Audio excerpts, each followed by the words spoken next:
dan i dobro nam došli.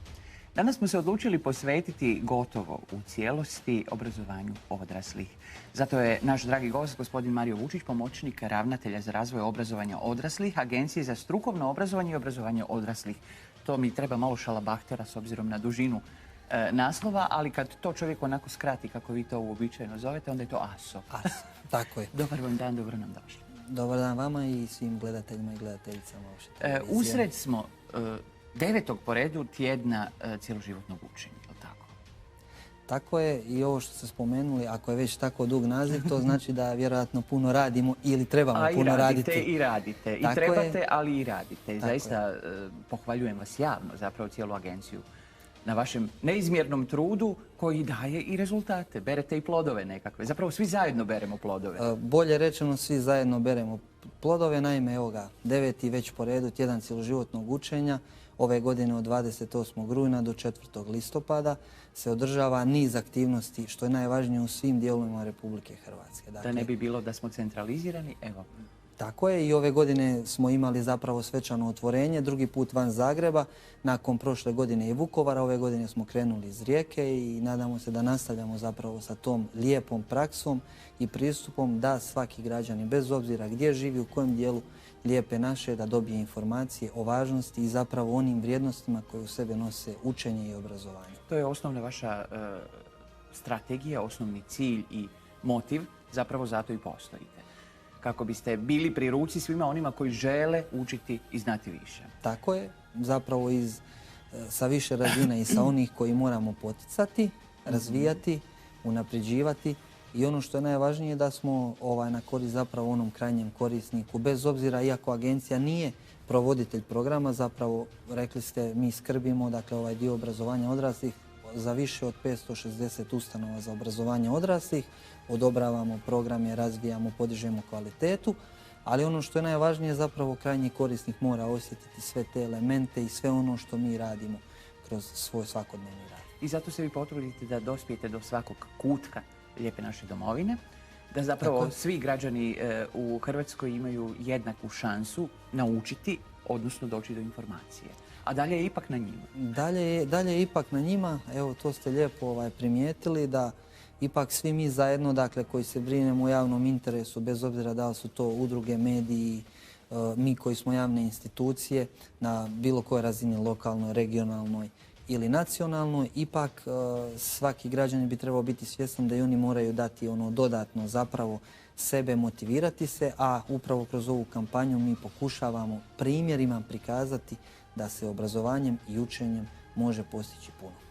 Tjedan cjeloživotnog učenja, zapravo središnji dio cijelog tjedna, je sutrašnji sajam cjeloživotnog učenja koji je zapravo onako nešto gdje su građani vama najbliže. Tako je. Zapravo, ako govorimo za područje grada Zagreba i Zagrebačke županije, središnje događanje definitivno sajam cjeloživotnog učenja. Ovu priliku odmah koristim i da pozovem sve naše građanke i građane da posjete sajam sutra od 10 sati do 16 na Cvjetnom trgu. Evo, lijepa stvar je i da je grad podržao, naime, gradonačelnik grada Zagreba, gospodin Bandić, će otvoriti ovogodišnji sajam cjeloživotnog učenja i, što je najvažnije, kroz taj sajam zapravo obrazovne institucije će predstaviti svoj rad, a građanima će biti omogućeno da putem vaučera, to jest da putem motivacijskog pisma dobiju besplatan program. Dakle, ove godine zvuči savršeno. I sad, ove godine znači samo trebate doći i odabrati. Tako je, odabrati da im je svaka od ustanova darovati će jedan besplatan program. Ove godine je više od 50.000 kuna iznos darovanih programa. Dakle, definitivno dobra prilika da ljudi dođu. Imamo tu različitih programa. Da li želi netko... Htjela sam pitati što se nudi. Pa ovisno o nekoj, recimo, vrsti ustanove ili već koje programe provodi. Dakle, evo, primjerice, Pučko otvoreno učilište Zagreb daruje program njegovatelja, zatim neke ustanove daruju program u zanimanju kuhar. Dakle, da se netko želi, tako i nisu to mali iznosi. Zatim ugostiteljsko-turističko učilište. Imamo tu i onako, recimo, tehnika nastajanja modnog crteža, dakle, učilište Kalelargi. Kalelargi. Dakle, nije sve vezano usko za samo ono što smo prošli kroz srednjoškolsko obrazovanje, dakle kroz neke kvalifikacije. Imamo tu i različite programe osposobljavanja. I zapravo, naravno, svake godine barem 2-3 će vaučera biti za strane jezike, to je uvijek atraktivno, pa kažem, stvarno prilika za sve. Još uvijek vrijedi ona koliko jezika govoriš, toliko vrijediš, jel da? Pa vrijedi, očito da se pokazuje posebno u ovom vremenu. Ako smijem dodati možda jednu bitnu stvar, naime kad govorimo danas o učenju i obrazovanju, iako ovi događanja i globalna kriza su doista utjecali i na motivaciju svih nas i često puta se govori zašto bih ja učio, ako neću moći se zaposliti. Međutim, nezapošljivost je zapravo uvijek kriva da se ljudi ne trude učiti, ne trude raditi na sebi, a zapravo možda bi trebalo biti obrnuto. Možda bi upravo to trebala biti motivacija. Pa definitivno ako je prije... Jer širite vlastite mogućnosti. Tako je. Ako je prije 7-8 godina recimo obrazovanje jamčilo neki posao, sada jamči priliku da možete konkurirati. I to je važno. Nastavno na to, dobro ste spomenuli, evo u okviru kampanje Hrvatski zavod za zapošljavanje je naš doista veliki partner, provodi različite radionice, dakle, kako se predstaviti poslodavcu, kako napisati životopis, kako poboljšati svoje komunikacijske vještine. Dakle, imamo različitih mogućnosti kako zapravo na besplatan način doći do onih stvari koje su nam potrebne kasnije u životu da bismo konkurirali, je li to za neko osobno zadovoljstvo ili je to za neko zapošljavanje. U svakom slučaju vrijednost učenja može samo dodati bodove vašem životopisu ili potencijalnim poslodavcima koji isto tako nisu isključeni da ćete ih sresti na ovakvim sajmovima. Nisu isključeni, dapače, oni u svim dijelovima Hrvatske podržavaju ovakve aktivnosti, neki su aktivno uključeni, dakle da sad ovdje jasno ne mogu isticati takve primjere, međutim imamo doista koji su recimo financirali određeno tiskanje promotivnih materijala, dakle doista imamo dobrih primjera u tom dijelu i ono što je najvažnije i naša nagrada Maslačak znanja. Maslačak znanja je jedna fenomenalna nagrada, recite nam o čem se radi. Tako je, Maslačak znanja za postignuće učenja odraslih osoba i oni su možda zapravo najbolji primjer kako učenje i obrazovanje mijenjaju život. Evo, ove godine nova 3 dobitnika. Ja ću ih, s obzirom da smo jako ponosni na njih, imenovati. Gospodin Ivica Cik, 65. godište, koji je nakon 25 godina radnog staža ostao bez posla. Zatim gospođa Sandra Pezić, 81. godište. U Njemačkoj je završilo osnovnu i srednju školu u ukupnom trajanju od 12 godina, a njezino srednjoškolsko obrazovanje nije priznato u Republici Hrvatskoj, pa je gospođa završila dodatne programe, recimo primjerice. I imamo Andreju Sedlar, 63. godište, sa završenom gimnazijom, zatim i tekstilnom školom.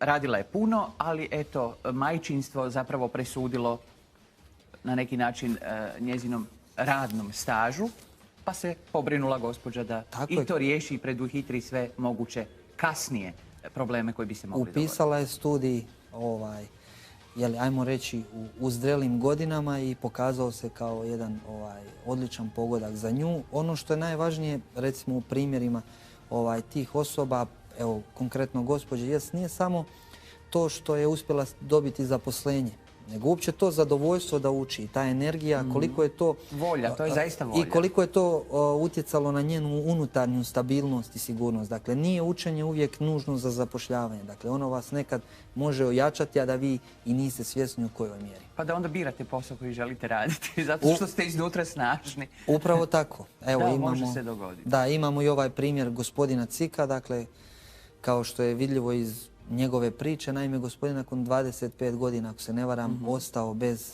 posla i rekao je što sada. Odlučio je se zapravo osposobiti za montera fotonaponskih ćelija i otvorio je kasnije svoj obrt, sada radi kako... Samo zaposlio se i zaposlio i druge. I druge. I kako kaže zapravo najsretniji sam da mogu dati, zapravo da mogu platiti doprinose, da imam plaću i ja i ljudi koji sa mnom rade. I evo, doista krasni primjeri. Da, Maslačak znanja osim takvih pohvala javnih i sličnih stvari zapravo uključuje i novčanu malu, ali vrijednu novčanu nagradu. Tako je, dakle, osim statue i povelje, dakle, ajmo reći, nećemo reći i neke slave, ipak su oni bili ovih dana medijski izloženi, možda malo i više nego što su i sami očekivali. Ovom prilikom hvala medijima uopće i vama, zapravo i svima što su pravi partneri u ovoj kampanji. Naime, i vaučer od 3000 kuna koji dobitnik nagrade može potrošiti na neko iduće obrazovanje. Opet na sebe, što nekako padne u drugi plan. Kad čovjek uspije jedanput, onda mu postane sve drugo važnije i svi drugi, ali ovo vas motivira da dodatno radite na sebi bez obzira što ste uspješni. Pa ne smijemo dopustiti zapravo da stanu, jer zapravo, kako kažu stara poslovica, čovjek uči dok je živ. Očito što smo svi mi stari, shvaćamo da ta poslovica zapravo stoji i da je to tako, htjeli mi ili ne htjeli. Ali tek zapravo uočimo koliko je istinita i točna. Tako je. Kao i s mnogim drugim poslovicama. Sam htjela pitati, imate sjajne promotore. Iz godine u godinu zapravo se pojavljuju ljudi koji svjedoče to zašto vi skrbite. Tako je. Pa mislim ove godine možda jedan lijep primjer. Naime, gospodin Mate Rimac, dakle samo poznati hrvatski poduzetnik i inovator, dao je podršku kampanji i zapravo svojim porukama je pokušao i druge motivirati, ali ja bih rekao i ohrabriti da obrazovanjem, učenjem, svojim znanjem, svojim vještinama, rekao bih, mogu postići mnogo. Proteklih godina, dakle, tu su bili i neke poznate osobe, dakle, Goran Bogdan, Blaženka Lajb i godina prije naš prvi promotor kojeg se mi rado sjećamo i koji je doista onako odradio, rekao bih, lavovski posao, gospodin Gordan Kožulj. Njegov primjer je definitivno poveznica. On je bio prvi promotor, pa je onda na njemu bio veći dio zadatka. Da, i promocija zapravo s jedne strane sportaš, s druge strane osoba koja je kroz obrazovnu vertikalu došla do samog kraja i na kraju kraja već je i u tom poduzetničkom dijelu doista pravi primjer, ali on nam je onako baš bio ohrabrenje jer je odradio, rekao bih, lavovski dio posla u cijelom tom dijelu. To vi kao sportaš zapravo i znate kako je s obje strane, jel da? S obje strane, tako je i lijepo je to povezati. Na neki način smatram da općenito sportaši imaju i prostor i vrijeme, možda ne u svim dijelovima svoje karijere, ali da trebaju se nadograditi jer oni uz ovaj dio koji steknu u sport stvarno mogu... Dosta gube zapravo na obrazovanju u onom vremenu kad... U vremenu, međutim, ovo što steknu iskustvo kroz sport, kasnije kad možda nadoknade ili nadograde, doista rade fantastične priče. Evo, ima ih niz i nadamo se da ćemo ih mi što više zapravo i promovirati i takvih primjera pružiti. Sigurna sam. Inače, hrvatsko obrazovanje zapravo nudi brojne mogućnosti i za cjeloživotno učenje. Mi smo jedna od rijetkih zemalja u kojoj zaista možete izabrati.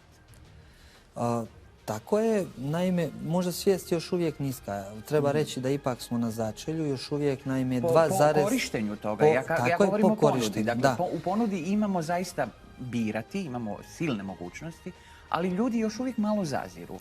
Možda će pomisliti prestar sam, možda će pomisliti, ali zapravo ih treba motivirati. Tako je, pa i neki dobitnici naše nagrade proteklih godina su bili gospodin Cipek, naš Zagrebčanin, rekao bih, koji je upisao magisterij sa 69 godina, mislim da je bilo tako. Zatim prošle godine gospođa iz Koprivnice koja je usvojila informatičke vještine, korištenje Facebooka, različite alate i stvarno svojim primjerom mogu koristiti sve elemente i sve ono što nudi cjeloživotno učenje. Dobro ste to rekli, 567 samo ustanova koje provode formalno obrazovanje. A gdje je tu niz udruga, gdje su tu zapravo različita poduzeća, tvrtke koje nude obrazovanje, škole stranih jezika. Ima toga mnogo, ali i upozorio bih zapravo s jedne strane i pozvao građane da kad se uključuju da ne trebaju biti naivni, da trebaju potražiti više mogućnosti, vidjeti što je kvaliteta.